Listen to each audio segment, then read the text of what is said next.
Assalamualaikum warahmatullahi wabarakatuh. Al-Fatihah. A'udzu billahi minasyaitonir rajim. Bismillahirrahmanirrahim. Alhamdulillahirabbil alamin. Arrahmanir rahim. Maliki yaumiddin. Iyyaka na'budu wa iyyaka nasta'in. Ihdinas siratal mustaqim. Siratal ladzina an'amta 'alaihim ghairil maghdubi 'alaihim waladdallin. Rabbighfir li.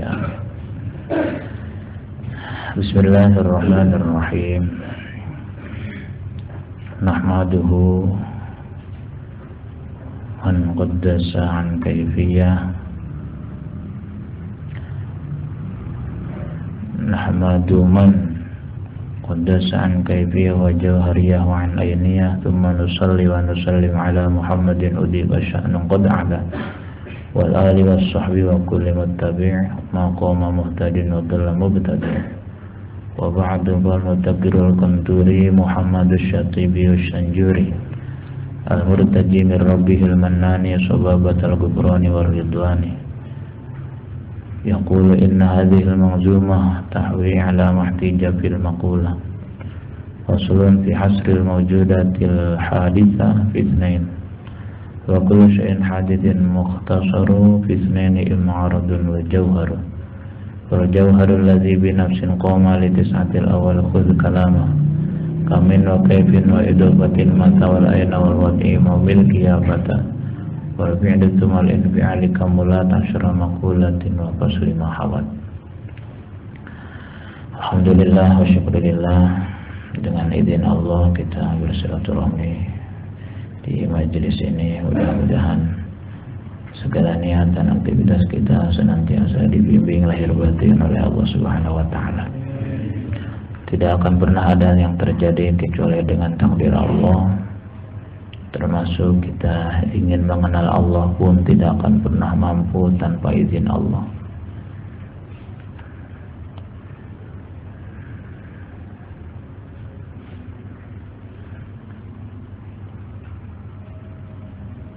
Kita kumpulnya di sini dengan taufik dan hidayah Allah.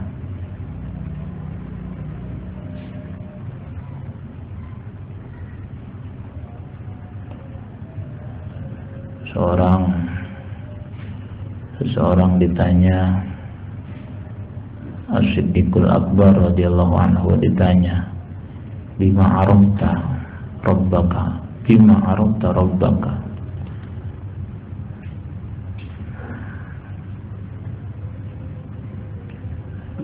Faqala bima arrafani bihi nafsa.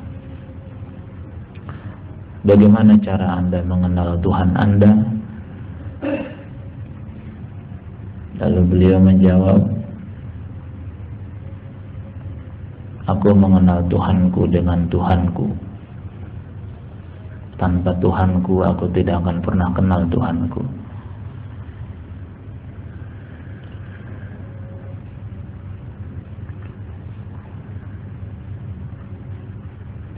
Rasulullah pernah bersabda, man arafa nafsah arafa rabbah. Barang siapa yang mengenal dirinya, pasti dia telah mengenal Tuhannya. Sebelum lebih spesifik, kita akan mulai pengenalan zat Allah ini dengan pembagian tentang maujud.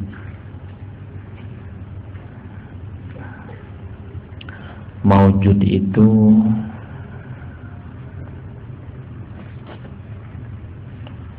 secara umum ada dua, ada maujud qadim, ada maujud hadis.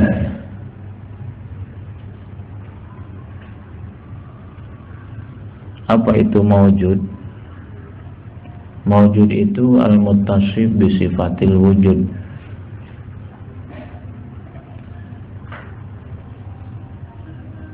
Segala sesuatu yang ada itu dikatakan maujud. Apapun yang ada itu dikatakan maujud.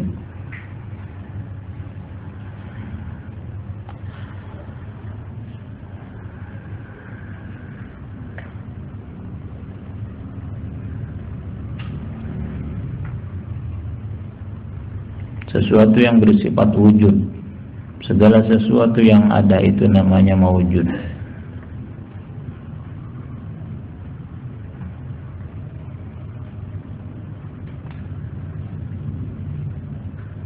Atau dalam definisi lain, maujud itu adalah ma yasihu li ayyura, segala sesuatu yang bisa dilihat itu maujud. Walaupun saat ini belum akan bisa dilihat, tetapi tetap dikatakan maujud.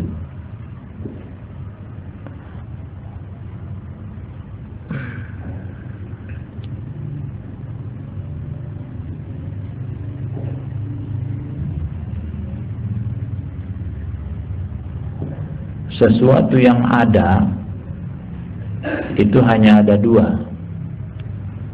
Pertama, maujud qadim, kedua maujud hadis.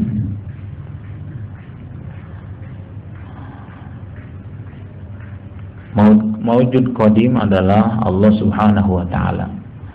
Allah dikatakan maujud karena Allah ada. Kenapa dikatakan qadim? Karena adanya Allah tidak berpermulaan.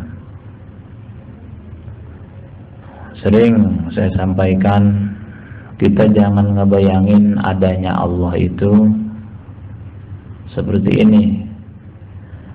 Sebelum Allah menciptakan 7 lapis langit, 7 lapis bumi, dan apapun yang ada di antara keduanya, sebelum menciptakan aras, surga, neraka, jin, iblis, setan, sebelum menciptakan tauhil mahfud, qalam, aras, ruh,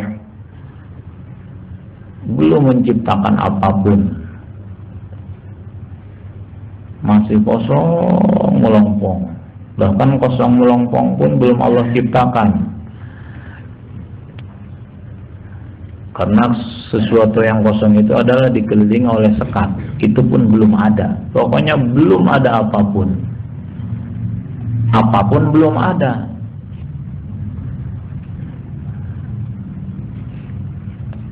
Kita jangan ngebayangin sebelum ada apapun tiba-tiba jelek Allah ada.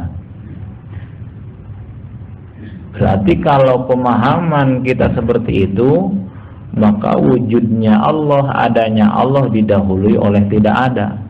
Tadinya tidak ada, lalu jelek ada. Ngomong jelek aja udah salah. Sebab jelek itu ungkapan dari keberadaan suatu benda, suatu materi. Allah mah adanya tidak berawal, tidak berpermulaan. Sehingga tidak boleh ditanya kapan mulai adanya Tuhan. Nggak ada mulainya. Allah itu ada terus ada, tidak ada awalnya. Dan adanya Allah bukan karena tujuan mau menciptakan kita makhluk. Mau menciptakan makhluk ataupun tidak, tetap Allah mah ada. Sekalipun umpama Allah tidak akan menciptakan makhluk, tetap Allah mah ada. Gitu. Maujud qadim, Allah yang ada dan adanya tidak berpermulaan. Nanti kita akan kaji lebih dalam pada sifat wujud Allah. Ada maujud hadis, sesuatu yang ada tapi baru. Hadis namanya baru, selama apapun keberadaan dia tetap ada awalnya, ya kan? Makanya dikatakan baru hadis. Jadi yang ada itu hanya qadim dan hadis, hanya Allah dan makhluk. Selain Allah khaliq adalah makhluk, selain makhluk adalah khaliq Allah.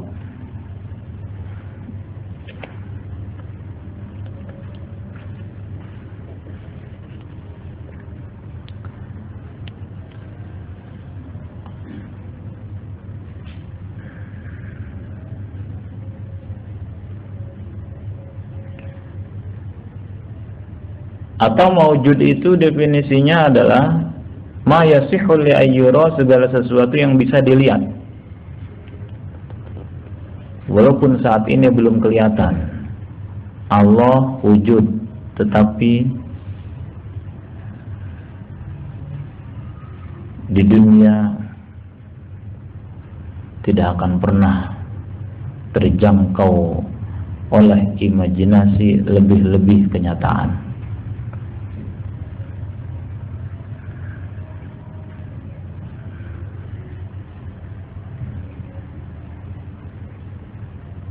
Tetapi nanti di sorga Allah akan terlihat oleh ahli-ahli surga yang spesial, sebagaimana dalam surat Yunus Allah berfirman,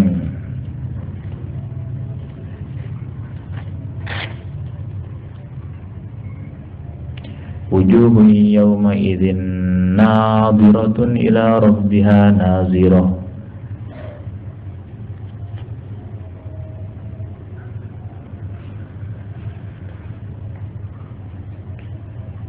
Wajah-wajah mereka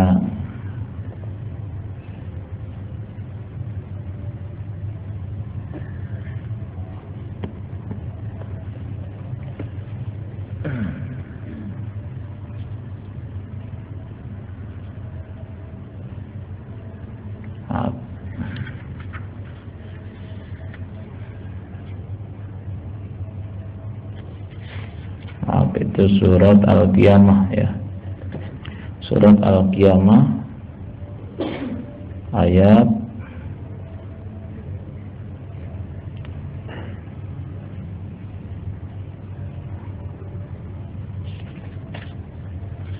24, ayat 22 sampai 23. Wujuhu yawma idzin nadiratun ila rabbiha nazirah.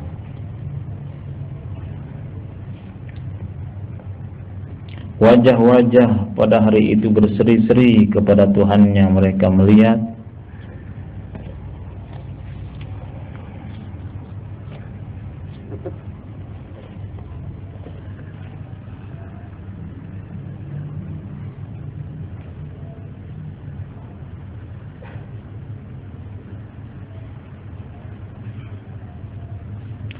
nazirah. Itu saya baca dalam tafsir Al-Misbah, difahami oleh banyak ulama yang beraliran Ahlus Sunnah dalam arti melihat dengan mata kepala.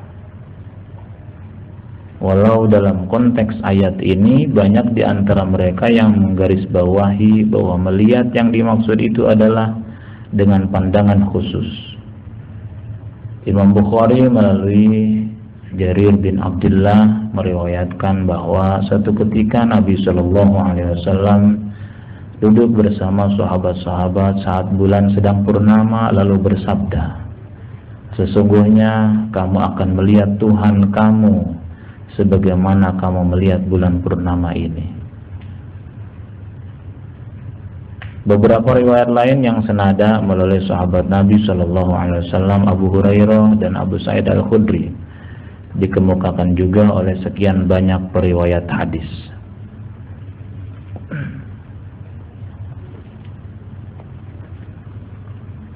Dalam surat Yunus pun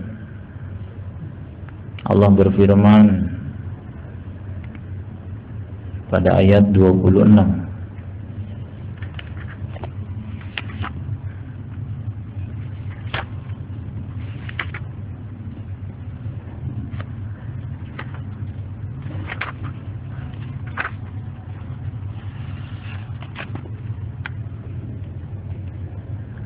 lilladzina ahsanul husna wa ziyadah wa la yarhaqu wujuhahum qatar wa la yarhaqu wujuhahum qatarun wa la dhillah ulaika ashabul jannati hum fiha khalidun.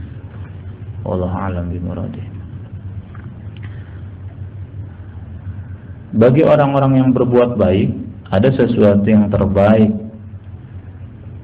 disertai tambahan.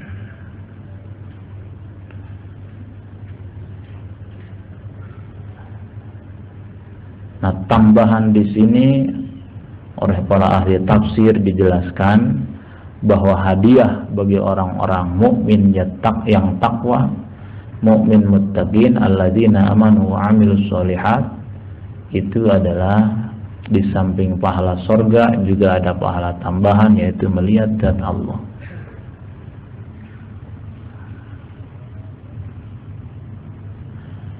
Dalam hal ini Nabi bersabda, apabila penghuni surga telah masuk ke surga, Allah yang Maha Suci berfirman, apakah kamu menginginkan sesuatu yang kutambahkan untuk kamu?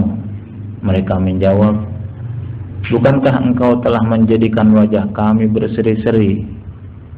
Bukankah engkau telah memasukkan kami ke surga dan menyelamatkan kami dari neraka? Lalu dibukalah tabir, sehingga tidak ada satu anugerah pun yang lebih menyenangkan mereka daripada memandang kepada Tuhan mereka Azza wa Jalla yang Maha Mulia lagi Maha Agung. Hadis riwayat Imam Muslim melalui Suhaib.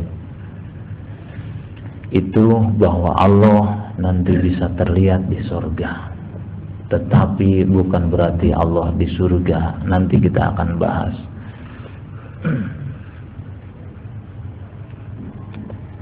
Dan jangan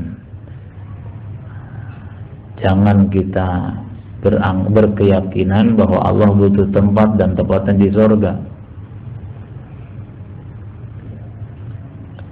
Ketika pun para ahli surga dikasih hadiah khusus melihat zat Allah yang Maha Mulia,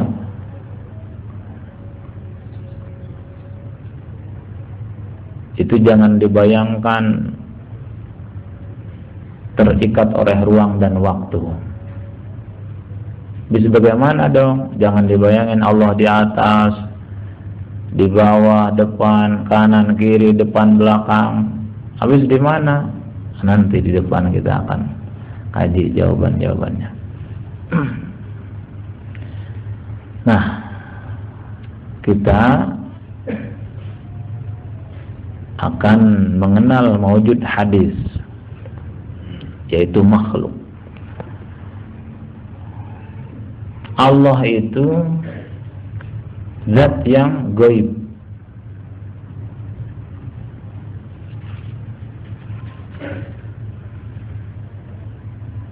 Kegaiban Allah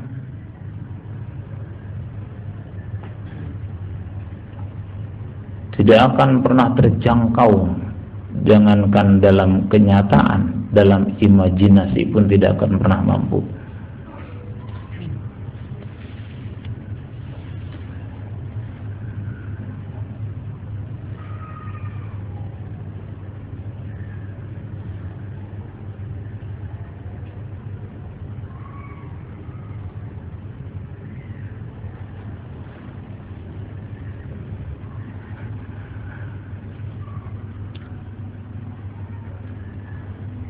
Allah menciptakan akal pada manusia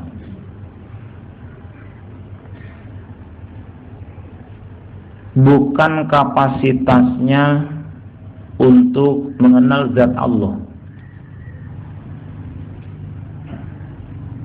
Akal tidak memiliki jalan untuk mengenal zat Allah.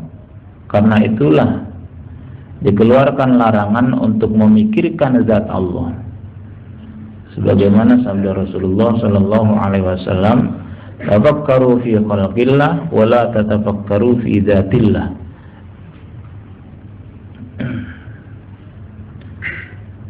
Pikirkanlah, bahaslah, kajilah tentang makhluk-makhluk Allah. Jangan kau memikirkan tentang zat Allah.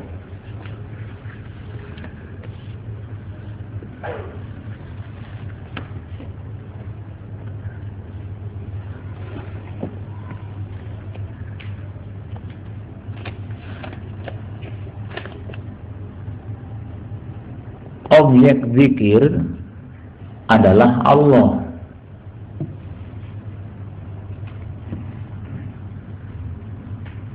Sedangkan objek fikir adalah makhluk-makhluk Allah berupa fenomena alam.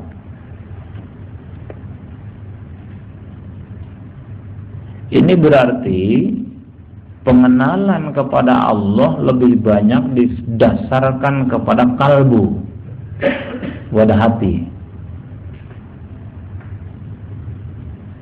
Sedang pengenalan alam raya oleh penggunaan akal, yakni berpikir. Tafakkaru fi khalqillah. Akal memiliki kebebasan seluas-luasnya untuk memikirkan fenomena alam, tetapi ia memiliki keterbatasan dalam memikirkan zat Allah.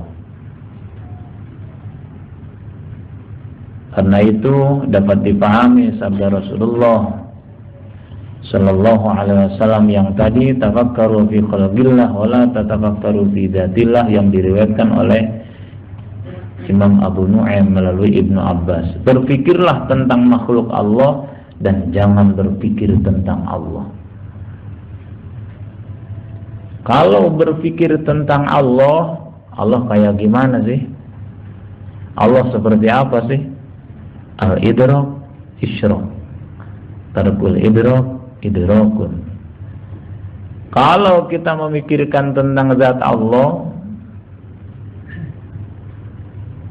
ngebayang-bayangin Allah, maka akan terjerumus ke dalam jurang kemusyrikan.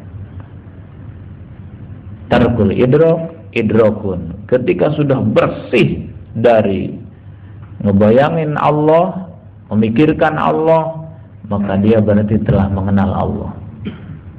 Contoh nih, ini sering ada yang bertanya, Allah itu seperti apa sih? Allah itu kayak gimana sih? Bener kan? Bener nggak? Apalagi anak-anak. Bapak-bapak juga sering, cuman malu aja dia. Sebetulnya pengen nanya. Nah, Allah tuh kayak gimana sih? Seperti apa sih? Allah tuh nggak ada sepertinya, nggak ada kayaknya. Ketika seseorang menjawab, oh Allah tuh kayak ini, kayak itu, seperti ini, seperti itu, berarti mengkayakan, mensepertikan, menyamakan Tuhan dengan segala sesuatu yang pernah dia lihat, pernah dia dengar, benar? Dan semua yang pernah dilihat dan didengar itu adalah makhluk. Berarti dia menyamakan Tuhan dengan makhluk. Musyrik fidzat ini. Musyrik itu menyekutukan, menduakan, menyamakan Allah dengan selain Allah. Ini.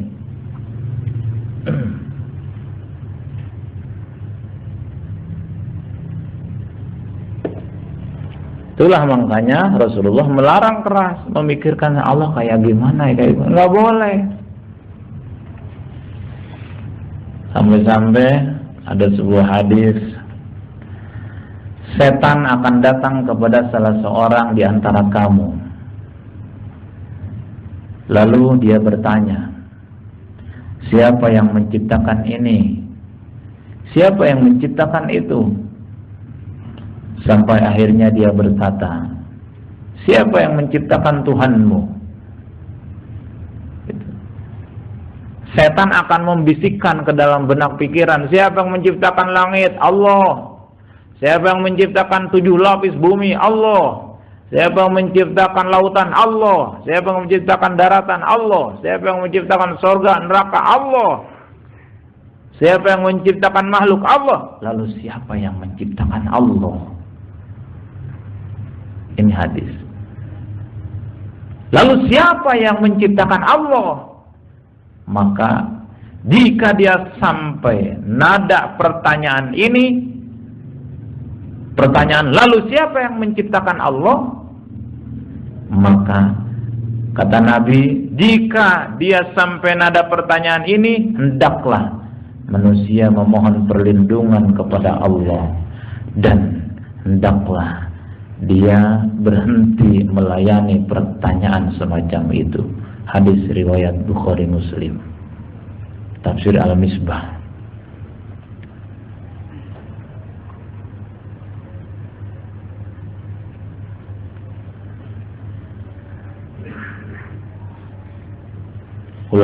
Para ulama ahlul kalam, ahli tauhid, Antisipasi. Idza alqasyaitanu fi dhihnika, apabila ada bisikan setan ke dalam benak pikiran kamu, lalu setan itu bertanya, fama haqiqatullah, seperti apa sih hakikat Allah itu? Setan membisik ke dalam benak pikiran, seperti apa sih hakikat Tuhan itu? Faqul fi raddi dzalik, katakan untuk menolak bisikan itu, katakan, la ya'lamullah illallah, tidak ada yang tahu hakikat Allah kecuali Allah. Atau ada yang muncul dalam benak pikiran kamu bayangan-bayangan, lintasan-lintasan yang mengaku dirinya sebagai Tuhan, ngajoblok, ngablok-blok, ngajentul, ngajogrok, nongkrong, iblis itu mah. Iblis ngaku Tuhan atau ingin dipertuhankan, iblis. La ya'lamullah illallah, tidak ada yang tahu hakikat Allah kecuali Allah.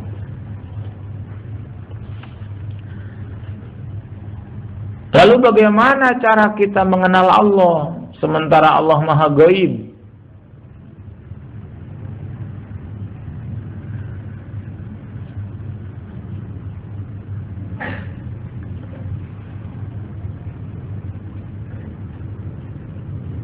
Dan tidak ada satupun yang menyamai Allah. Sebagaimana Allah menjelaskan di dalam surat Asy-Syura ayat 11. Laisa kamitslihi syai'un. Laisa kamitslihi syai'un. Apapun tidak ada yang menyamai Allah. Apapun tidak ada yang serupa dengannya.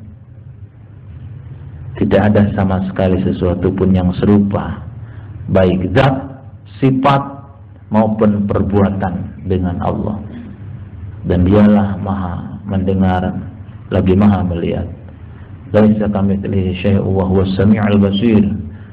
Wa lam yakul lahu kufuwan ahad. Tidak ada satupun baik dalam imajinasi apalagi dalam kenyataan yang setara dengan Allah. Satu pun tidak ada yang menyamai Allah. Bagaimana kita bisa meyakini ayat ini, apapun tidak ada yang menyamai Allah, sementara fitrah kita selalu ingin mengenal Allah, sedangkan Allah Maha Gaib.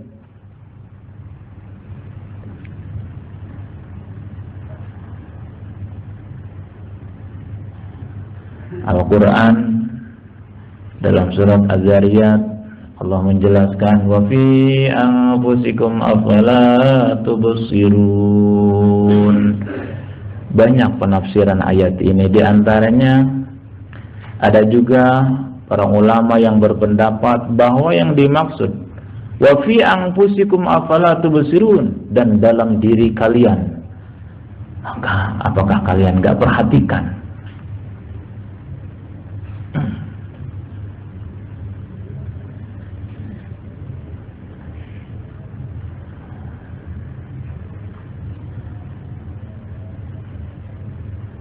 Yang dimaksud memperhatikan pada diri sendiri adalah memperhatikan bagaimana penciptaan pada manusia, yang dimulai dari setetes air mani, lalu menjadi segumpal darah, lalu menjadi segumpal daging, lalu menjadi tulang belulang, lalu tulang belulang itu dibungkus lagi dengan daging, lalu ditiupkan ruh ke dalamnya, lalu terciptalah seorang manusia.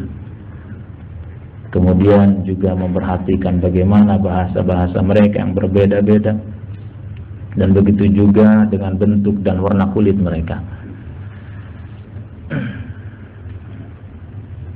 Wa fi anfusikum afala tubsirun, didukung oleh ada yang mengatakan ini hadis, man arafa nafsah arafa rabbah, barang siapa yang mengenal dirinya maka dia pasti telah mengenal Tuhannya.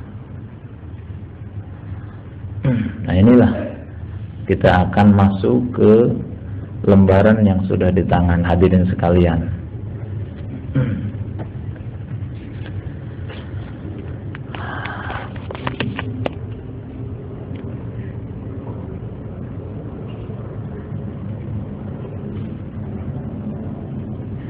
Salah satu sifat Allah adalah mukhalafah lil hawadis, tidak sama dengan makhluk. Hawadis itu merupakan bentuk jamak, bentuk plural dari kata-kata hadis. Hadis itu segala sesuatu yang baru. Segala sesuatu yang baru itu tadinya tidak ada lalu ada. Itu namanya baru. Kita dengan orang tua kita lebih dulu mana? Lebih dulu orang tua kita. Orang tua kita dengan kakek lebih dulu kakek. Kakek kita bin kakek bin kakek bin kakek sampai pada Nabi Adam. Nabi Adam lama apa baru? Lama apa baru adanya? Hah? Hah? Jadi pakai jet begini. Hah? Lama apa baru dibanding dengan kita? Lama, lebih dahulu beliau alaihissalam, tapi tetap dikatakan baru. Dunia lama, tapi dunia tetap dikatakan baru. Kenapa? Karena tadinya tidak ada. Surga lama sekali, tapi karena ada awalnya, tadinya tidak ada sebelum diciptakan oleh Allah, lalu diciptakan jadi ada, maka surga itu pun dikatakan baru karena tadinya tidak ada. Allah mukhalafah lil hawadis, Allah berbeda atau tidak sama dengan apapun yang baru.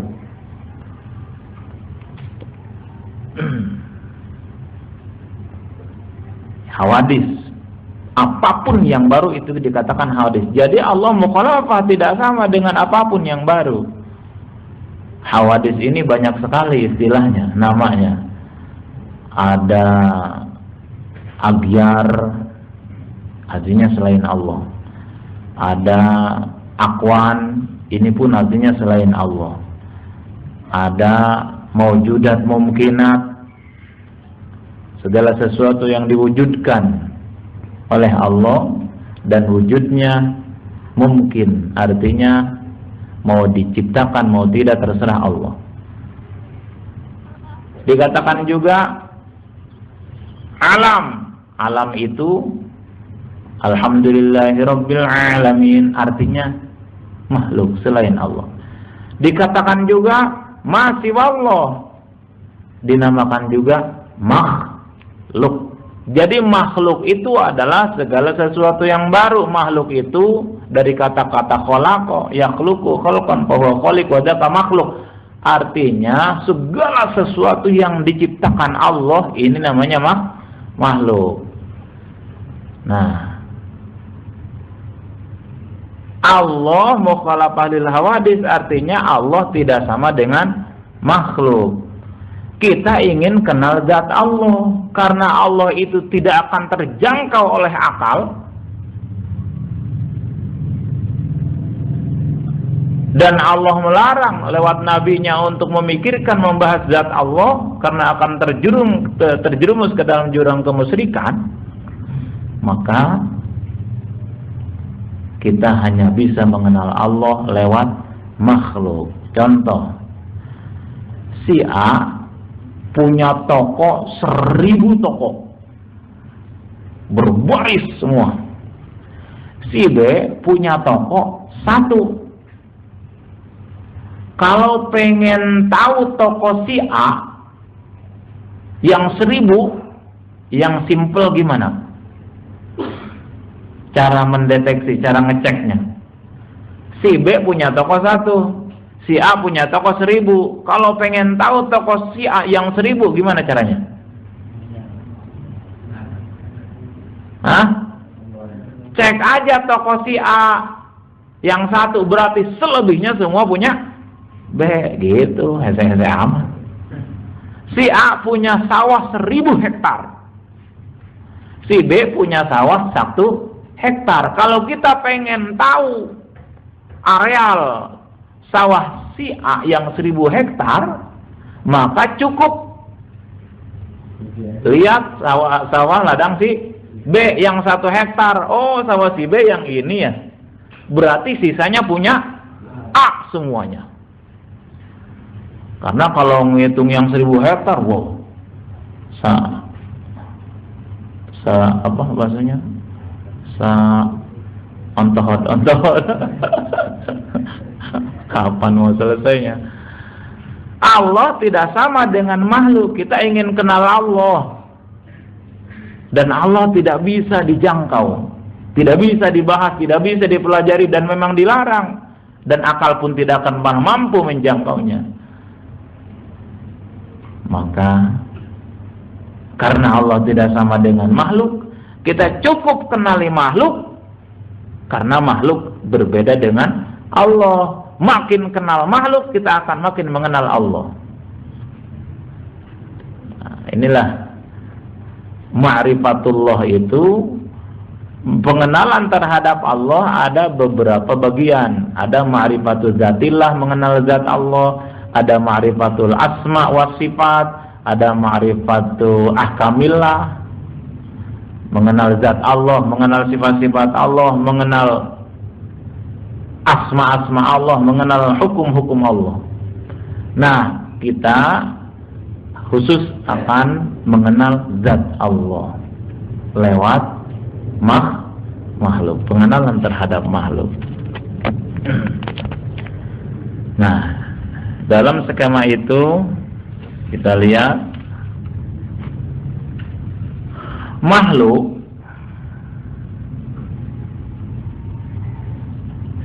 atau maujud hadis itu terbagi dua golongan besar. Yang pertama adalah jauhar, yang kedua arad. Pertama kelompok jauhar, yang kedua kelompok arad. Ada ya? Itu enggak ini ya, enggak dapat semua kertasnya. Jauhar itu artinya kelompok zat.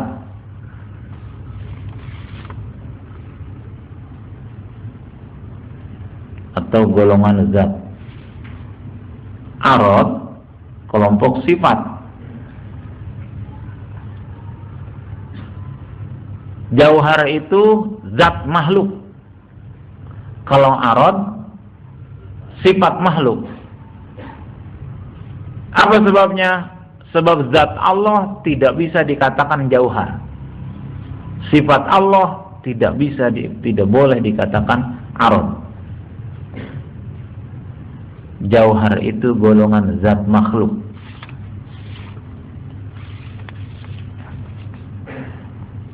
Lihat skema. Ada berapa jauhar? Kelompok jauhar? 5. 1 hayuli, 2 surah, 3 jisim, 4 nafsu, 5 akal. Hayuli ini bahasa Latin, bukan bahasa Arab. Artinya bahan.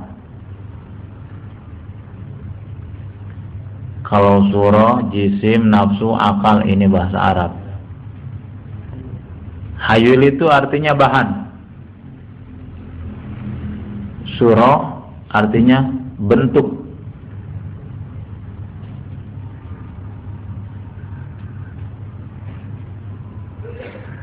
Jisim itu sinonim dari jasmani, jasad, fisik, tubuh itu. Nafsu dan akal. Mari kita kaji satu persatu.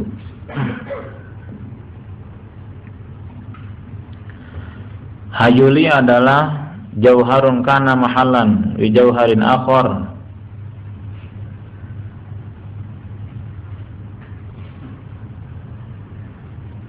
Jauharun kana mahallan bi jauharin akhar.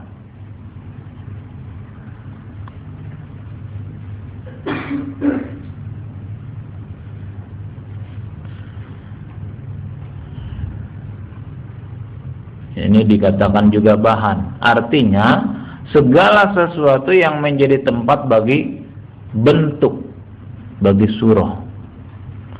segala sesuatu yang menjadi tempat bagi bentuk, bagi surah. Yang kedua apa? Surah. Surah artinya jauharun kana halan fi jawharin akhar.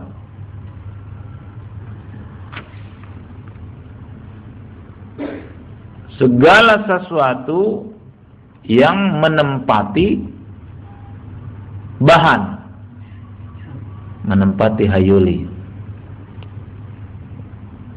Coba diulangi, hayuli apa? Bahan atau segala sesuatu yang menjadi tempat bagi bentuk. Kalau surah, segala sesuatu yang menempati bahan. Contoh, ada di dapur ada terigu, mentega, gula, air. Ini apa namanya? Bahan-bahan apa? Kue. Bahan kue. Kita belum tahu tuh mau dibikin apa tuh. Kenapa belum tahu? Hah? Masih bahan, belum berbentuk. Lalu sama yang di dapur dimasukin mixer, tambah air, campur semua pakai telur segala. Terus campur. Lalu udah bagus, adonannya dimasukin ke kotak bulat, tengahnya bolong, masukin oven. Udah matang diangkat, bulat, bolong tengahnya. Kok tawa? Nah, apa namanya? Kue bolu. Kenapa kita bisa tahu? Udah berbentuk, duluan bahan apa duluan bentuk? Duluan bahan. Awalnya bahan. Bahan tadi, terigu dan lain sebagainya, ini menjadi tempat bagi bentuk. Setelah diolah, lalu dimasukin ke kotak tadi, akhirnya berbentuk. Jadi bentuk menempati bahan. Bahan jadi tempat bagi bentuk, bentuk menempati bahan. Paham? Ketika sudah berpadu antara bahan dan bentuk, hayuli dan surah, ini dikatakan jisim. Jadi jisim itu perpaduan dari hayuli dan surah, perpaduan dari bahan dan bentuk. Dikatakan juga jasmani, dikatakan juga fisik, jasad, tubuh.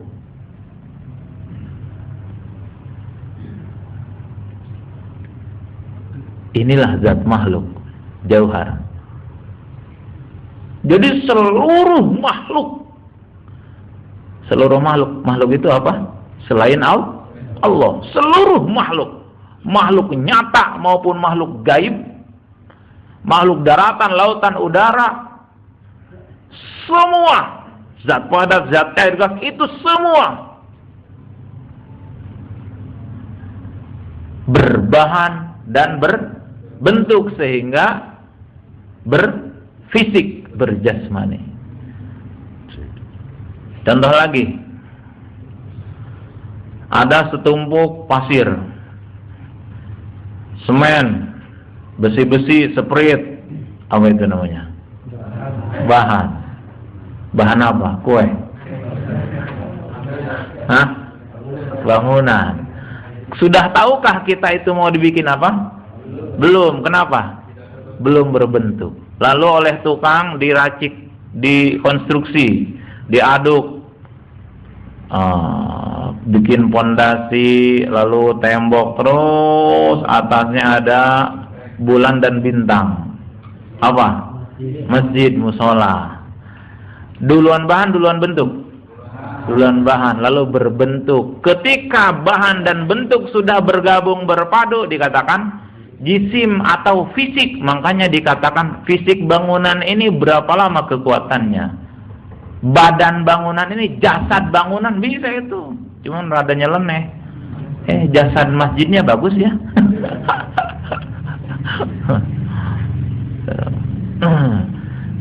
Ada pasir, ada semen, ada besi dan lain sebagainya. Dibangun pondasi, lalu di atasnya ada palang salib. Bikin apa itu? Gereja. Kenapa yang satu namanya masjid, yang lain namanya gereja? Kenapa? Beda bentuk. Bentuk lambang udah beda. Namanya jadi beda. Bahannya sama enggak? Sama, bahan sama, bentuk beda, bisa jadi beda namanya. Lalu ada lagi setumpuk pasir, semen dan lain sebagainya dikonstruksi oleh tukang, banyakan. Lalu dianyam besi-besinya besar-besar, lalu dicetak. Wah, mau dibikin apa itu? Setelah dicetak, dibentuk, ternyata panjang, lebar, gede-gede, berat-berat, diangkat oleh beko. Beko apa beko? Lalu ditaruh di atas sungai. Apa itu? Jembatan. Dahannya sama enggak? Kok kenapa jadi namanya beda? Bentuknya beda. Ada bahan, ada bentuk, makanya dikatakan jisim, jasmani, fisik. Sehingga ditanya, berapa ratus tahun fisik jembatan ini tahan, ketahanannya, kekuatannya. Tuh, paham ya? Atau ada pasir, ada semen, ada batu-batu kecil, ada apa itu, besi-besi dianyam oleh ahli seni, seniman. Pertama dia bikin kakinya, terus betis, terus paha, terus beteng, weteng, perut, lalu tangan kaki. Itu dibikin apa namanya? Patung. Padahal bahannya sama dengan masjid, dengan gereja, dengan jembatan, tapi ini namanya beda, jadi patung. Kenapa? Bentuknya beda. Ada bahan, ada bentuk, maka dikatakan jasmani, fisik, tubuh patung, jasad patung. Jadi jisim itu adalah perpaduan dari bahan dan bentuk. Ini kalau nggak paham, catat, lalu kita tanya, lalu kita kaji nanti, tanyakan. Sekarang bahan apa lagi ya kira-kira? Ada besi, ada baja, ada karet-karet, lalu dicetak-cetak terus, ada dibikin mesin, rodanya ada 4. Mobil. Tapi kalau besi sama, baja sama, dan lain-lain, lalu ada roda, cuman 2 rodanya, neta, motor. Bisakah itu mobil dan motor dikatakan jisim? Fisik, tubuh, badan, jasad? Jasad mobil bagus amat ya. Rada nyeleneh tuh. Sah, cuman beda istilah. Karena terdiri dari bahan dan bentuk.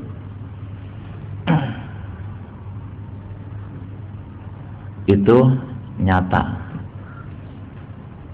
Kita alam nyata dulu. Sekarang kita ambil 1 butir pasir. 1 butir pasir. Tadi pasir disebutnya bahan apa bentuk? Apa jisim? Bahan. Sekarang kita telusuri, telaah lagi lebih dalam. 1 butir pasir, besar kecil? Ada bahannya enggak? Ada bentuknya enggak? Bentuknya ada yang lonjong, ada yang bulat, ada yang apa itu, gerendul-gerendul. Berarti ada bahan dan bentuk pula kan? Bisakah dikatakan jisim? Bisa. Kenapa? Karena jisim, fisik, jasad, tubuh terdiri dari bahan dan bentuk. Sekarang yang lebih kecil lagi, terigu. Terigu tadi bahan apa jisim? Yang lebih kecil lagi, semen. Seruan tuhnya, semen juga. Seru apa? Sawaun. Itu tadi terigu bahan kue, semen bahan bangunan. Belum dikatakan jisim. Tapi kalau kita telusuri lagi, 1 butir semen, 1 butir terigu, ada bahannya enggak? Bentuknya bulat, kecil-kecil sekali. Berarti dikatakan, bisa nggak dikatakan jisim? Kenapa? Karena berbahan dan berbentuk. Nah, sekarang sekarang nih. Wa fi anfusikum afala tubsirun, dan dalam diri kalian afala tubsirun, apakah kalian enggak perhatikan? Perhatikan diri kita. Awas, jangan ada yang terlalu khusyuk. Ini sudah mengkerucut nih. Spesifik. Perhatikan diri kita. Diri kita ada bahannya enggak? Apa bahannya? Kita jangan pakai unsur-unsur kimiawi lah. Oh, karbohidrat, protein, mineral, usah pusing sama potongan paham ya. SDKB. Nah, daging, tulang, darah, kulit lah adanya, rambut, segala gigi, segala pokoknya mah eta we geus. Nah, sama enggak dengan kebo? Bahannya. Sama dengan ular? Sama dengan monyet? Rada mirip aja. Jangan pakai contoh monyet, jangan, bahaya. Daging, tulang, darah, rambut. Nah, sama dengan binatang. Sama dengan sebagian besar binatang. Daging, tulang, darah, tapi binatang ada yang enggak darahnya, enggak ada darahnya. Sebagian besar sama. Tapi kita dikatakan orang, dikatakan manusia, yang itu dikatakan kebo. Kenapa? Beda bentuk. Jadi kita bahannya daging, lalu bentuknya seperti ini. Kepala, tangan, kaki, posisinya seperti ini. Kalau kerbau, kepalanya seperti itu bentuknya, kakinya 4, ada ekornya. Berarti kita dengan kerbau sama bahan, cuman beda bentuk. Berarti ada bahan dan bentuk di sana. Apa namanya? Jisim, jasmani, tubuh, fisik, jasad. Perpaduan dari bahan dan bentuk dikatakan jisim, jasmani, fisik, tubuh, jasad. Apalagi itu bahasa Inggrisnya? Apa? Bahasa Inggris diri, jasad, badan, body, hand body lotion. Ingat saya karena obat sengit. body, my body, ajmalu minka, lebih ganteng daripada kau. Body.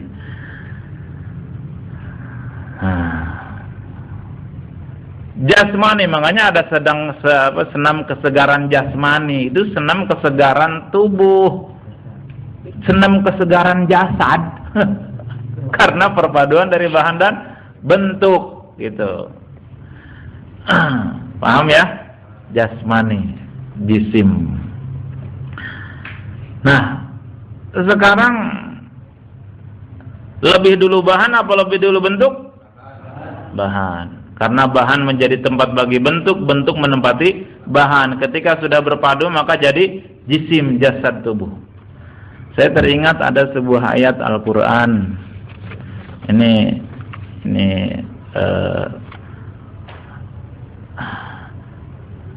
ada baik kita ambil contoh dari ayat itu untuk deskripsi tentang bahan dan bentuk. A'udzu billahi minasy syaithanir rajim. Bismillahirrahmanirrahim. Wa idz qala Ibrahim rabbi arini kaifa tuhyil mauta. Qala awalam tu'min? Qala bala walakin liyatma'inna qalbi. Qala fakhudh arba'atan minat tayr fasurhunna ilaik ثم اجعل على كل جبل منهن جزءا ثم ادعهن يأتينك سعيا واعلم أن الله عزيز حكيم. Nabi Ibrahim dijelaskan oleh Allah lewat Al-Quran, beliau ingin lebih memantapkan keyakinannya kepada Allah, ingin membuktikan kekuasaan Allah dalam ayat ini. Wa idz qala Ibrahim, dan ingatlah ketika Ibrahim berkata, Rabbi arini kaifa tuhyil mauta, wahai Tuhanku, tunjukkanlah kepadaku bagaimana engkau menghidupkan orang yang sudah mati. Qala, kata Allah, awalam tu'min? Allah berfirman, belum yakinkah engkau wahai Ibrahim tentang kemahakuasaanku? Lalu kata Nabi Ibrahim, qala bala, aku telah meyakininya ya Allah, walakin liyatma'inna qalbi, akan tetapi supaya hatiku tetap mantap dengan keimananku. Qala, lalu kata Allah, fakhudh arba'atan minat thair, ambillah 4 ekor unggas. Para ahli tafsir menjelaskan apa aja tuh? Burung gagak, terus apa lagi? Elang ya, terus merak, terus ayam jago. Nah, ambillah 4 jenis unggas: gagak, elang, ayam jago, burung merak. Beda tuh, bentuknya beda ya kan? Nah, lalu fasurhunna ilaik, lalu cincanglah semuanya olehmu. Besi itu nyawa dicincang, cacat besi. Ayo bahasa Jawanya apa mas? Cincang. Teman Jawa bagedad, terojeng Sunda. Cacat serunya. Cincang habis pokoknya mah. Akhirnya oleh Nabi Ibrahim dicincang. Keempat unggas itu dicincang sampai halus, dagingnya, tulangnya dicampur baurkeun. Sampai ke bulu-bulu halusnya dicincang. Jadi apa tuh? Daging, tulang, darah bercampur baur, jadi apa namanya? Bahan. Tsumma ja'al 'ala kulli jabalin minhunna juz'a. Allah berfirman, lalu letakkan di atas tiap-tiap satu bukit minhunna juz'a, satu bagian dari bagian-bagian itu. Jadi bagian yang udah bercampur itu taruh di bukit A, bukit B, bukit C.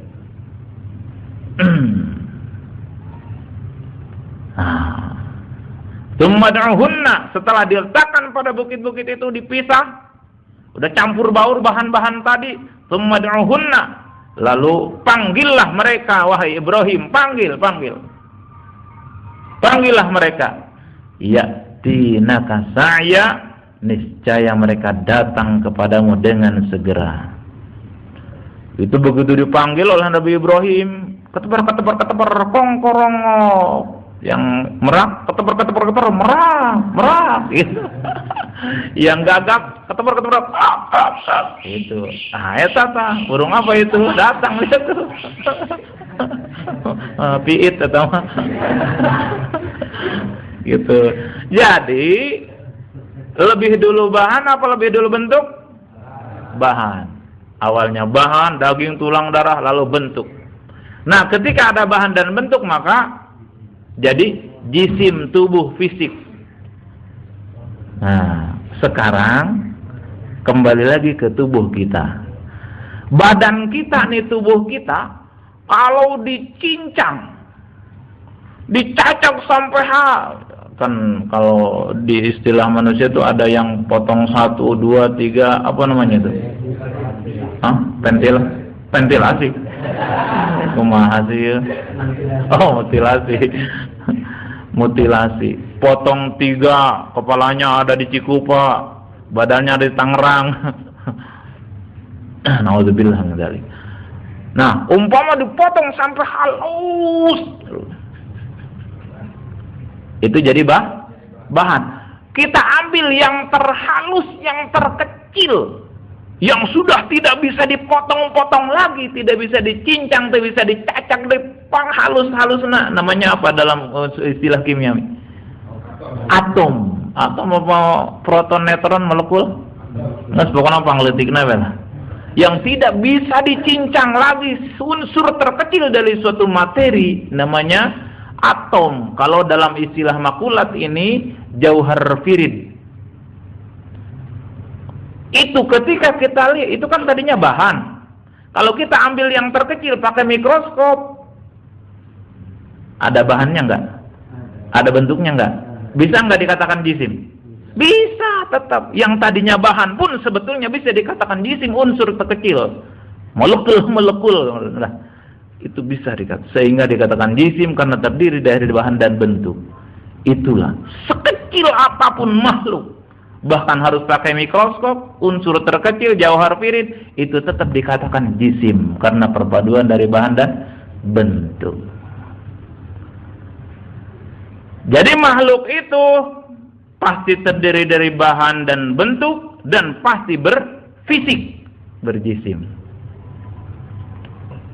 Allah mukhalafah lil hawadis. Allah tidak sama dengan makhluk. Allah tidak butuh hayuli, tidak butuh bahan. Allah tidak butuh surah, nggak butuh bentuk. Sehingga Allah tidak butuh jisim, fisik, tubuh. Makanya Allah jangan dibayangin ngejublek, ngebelek, ngejentul, ngejogrok, nongkrong. Musyrik fidzat itu.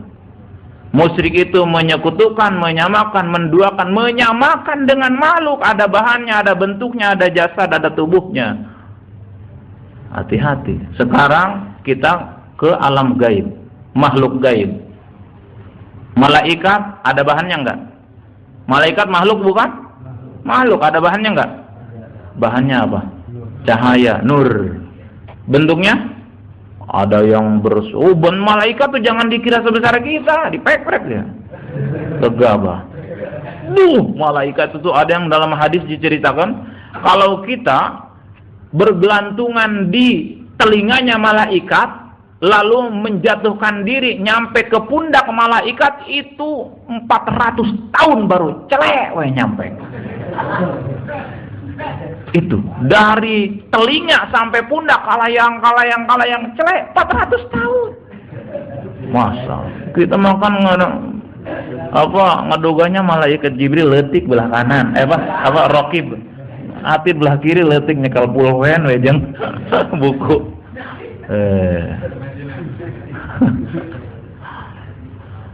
Lalu kalau kita diam di telapak kakinya malaikat, di punggung kakinya malaikat, pengen terbang ke lututnya, terbang dengan kecepatan supersonik paling cepat, itu baru nyampe ke lutut 700 tahun. Masya Allah, sembarangan nyepelin malaikatnya, cabut nyawa malaikat Israel. Masya Allah. Jadi artinya malaikat itu ada bahan dan ada yang sayapnya 2, 4, ada yang ratusan, dijelaskan seperti itu. Ada bahan dan berarti bisa nggak dikatakan jisim fisik? Bisa, cuman ada istilah untuk ahli langit biasanya jirim. Sebetulnya jisim. Ayo nu ngajirim segede kebo sieun aing. Jirim tuh jisim sama, cuman beda istilah aja. Gitu. Jadi bahan bentuk ketika berpadu jadi jisim fisik, makhluk gaib pun berfisik. Sekarang setan, apa bahannya? Api. Khalaqtani min nar wa khalaqtahu min tin.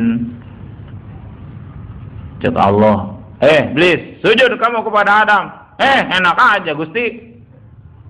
Adam kan dibikin dari tanah, saya dibikin dari api, ngapain? Api kan lebih mulia dari tanah, ngapain api harus sujud ke tanah? Enak aja, itu kesombongan iblis. Kita nggak bahas itu. Yang jelas berarti iblis ada bahannya dari api dan pasti ada bentuknya. Kayak apa bentuk setan? Saya pernah manggil. Apa dimasukin botol? Yang jelas pasti setan mah nggak nyaman. Masya Allah. Berarti bisa nggak dikatakan jisim fisik? Bisa. Surga ada bahannya, ada bentuknya, diceritakan dalam berbagai hadis. Neraka ada bahan, ada semua makhluk Allah. Aras ada bahan dan bentuknya, semua makhluk Allah yang nyata dan yang gaib masih wallah. Makhluk hawadis itu ada bahan dan bentuk sehingga dikatakan fisik, jisim, jasad, tubuh, jasmani. Allah mukhalafalil tidak sama dengan makhluk. Kalau makhluk berbahan, berbentuk sehingga dikatakan berfisik, maka Allah tidak butuh bahan, tidak butuh bentuk, dan tidak butuh fisik, jasmani, tubuh. Jadi jangan dibayangin Allah ngejublek, ngebalobot, ngejentul, ngejogrok, nongkong, berkepala, bertangan, berkaki, berperut. Allah maha melihat, kebayang Allah punya mata. Musyrik fidzat. Allah maha mendengar, kebayang Allah punya telinga. Musyrik. Air mata ada bahannya enggak? Ada bentuknya? Bisa dikatakan jisim. Mata tinggalnya di mana? Di kepala. Berarti Allah punya kepala. Musyrik fidzat. Menyekutukan, menyamakan Tuhan dengan makhluk berarti kalau begitu. Tuh. Hati-hati ini.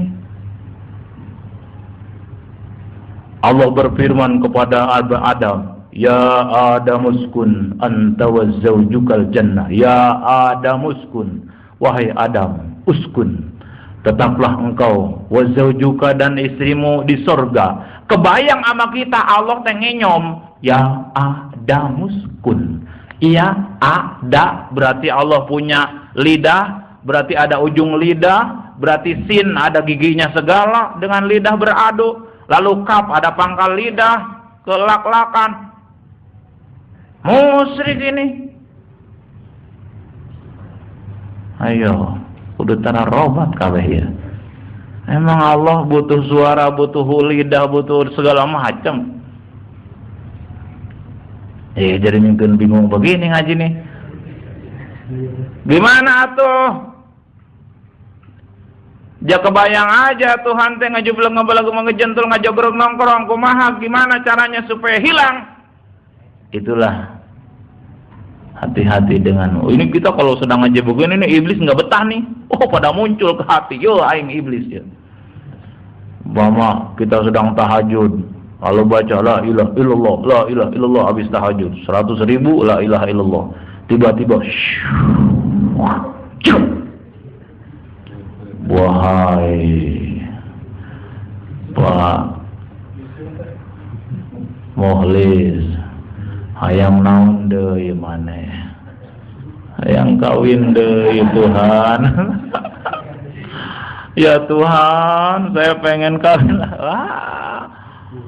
Padahal kalau diperhatikan itu mah cahaya dan berbahan berbentuk berfisik berarti, atau asap berarti berbahan berbentuk. Iblis eta mah. Dan Allah mah enggak butuh suara. Hati-hati iblis sama. Makanya ulama antisipasi, idza alqasyaitanu fi dzihnika, apabila ada bisikan setan ke dalam benak pikiran kamu, lalu setan itu bertanya, fama hakikatullah, seperti apa dong hakikat Allah kalau tidak butuh bahan, kalau tidak butuh bentuk, kalau tidak berfisik, tidak butuh tubuh, berarti apa tidak ada Tuhan teh? Tangge kadinya iblis. Nauzubillah min dzalik. Fama hakikatullah, seperti apa dong hakikat Allah itu? Katakan, faqul fi raddi dzalik, katakan untuk menolak bisikan semacam itu, bahkan untuk menolak setiap bayangan yang muncul dalam hati yang seolah mengaku dirinya sebagai Tuhan. Katakan, la ya'lamullah illallah, tidak ada yang tahu hakikat Allah kecuali Allah. Ini bahasa rada masih tinggi, disederhanakan lagi oleh guru almarhum Haji Soleh Al-Arif Billah. Beliau menyederhanakan, enak nih, ini rumus buat kita nih. Yakini Allah ada. Yakini Allah ada. Sekarang Allah maha melihat kita. Ini ngomong sekarang juga, hati-hati. Sekarang ini berarti tadi ada, sekarang ada nanti. Ini bahasa pinjaman aja lah. Sekarang Allah maha melihat kita, Allah maha menatap kita, Allah maha menyaksikan. Kita tidak mungkin bisa kenal Allah tanpa dikasih taufik dan hidayah Allah, tanpa ditolong Allah. Yakini Allah ada, namun apapun yang terbayang, Allah tidak seperti itu. Ini rumus. Paham?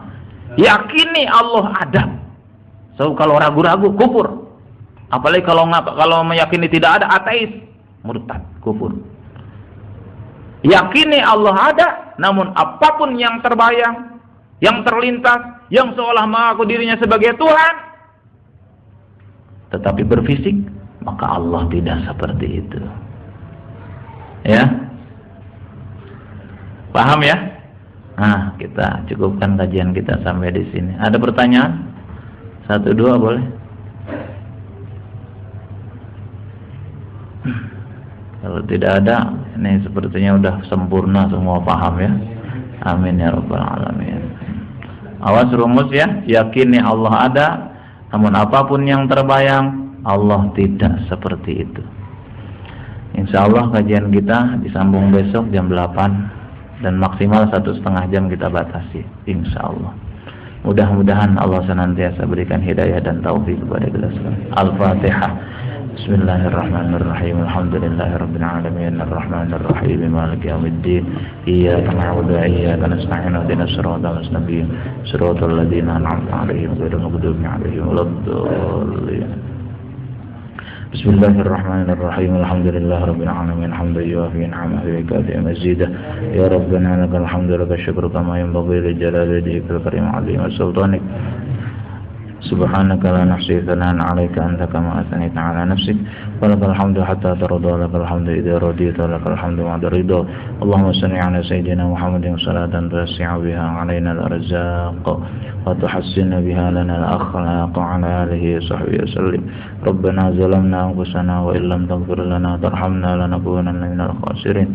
Allahumma ighfir lana dhunubana wa liwalidina wa limashayikhina wa li ikhwanina wa li jami'il muslimin wal muslimat wal mu'minina wal mu'minat al-ahya'i minhum wal amwat. Allahumma amnan 'alaina bi safa'il ma'rifah wa hab lana tasihhal mu'amalati fima bainana wa bainaka 'ala sunnah warzuqna sidqat tawakkuli 'alaika wa husna dhanni bik wa amnan 'alaina bi kulli ma yuqarribuna ilaika maqrunan bi'awafid darin bi rahmatika ya arhamar rahimin. Rabbana la tuzigh qulubana ba'da idh hadaytana wa hab lana min ladunka rahmatan innaka antal wahhab. Rabbana atina min ladunka rahmah wa hayyi' lana min amrina rashada. Rabbana atina fid dunya hasanah wa fil akhirati hasanah wa qina adzaban nar. Allahumma ya latif ya qadir nas'aluka al-lutfa fi ma jarat bihi al-maqadir. Allahumma innaka ta'lamu hawaijana kullaha faqdiha wa aslih umurana fi jami'il umur. Wa sallallahu ala sayyidina Muhammadin wa ala alihi sahbihi wasallam bi fadlika subhana rabbika rabbil izzati amma yasifun wa salamun ala mursalin walhamdulillahi rabbil alamin. Demikian kajian kita, insyaallah pada esok kita akan membahas tentang nafsu dan akal, lalu akan membahas tentang berapa Tuhan itu, pertanyaan berapa Tuhan, di mana adanya Tuhan, itu kita akan bahas insyaallah. Demikian kurang lebihnya mohon maaf. Assalamualaikum warahmatullahi wabarakatuh.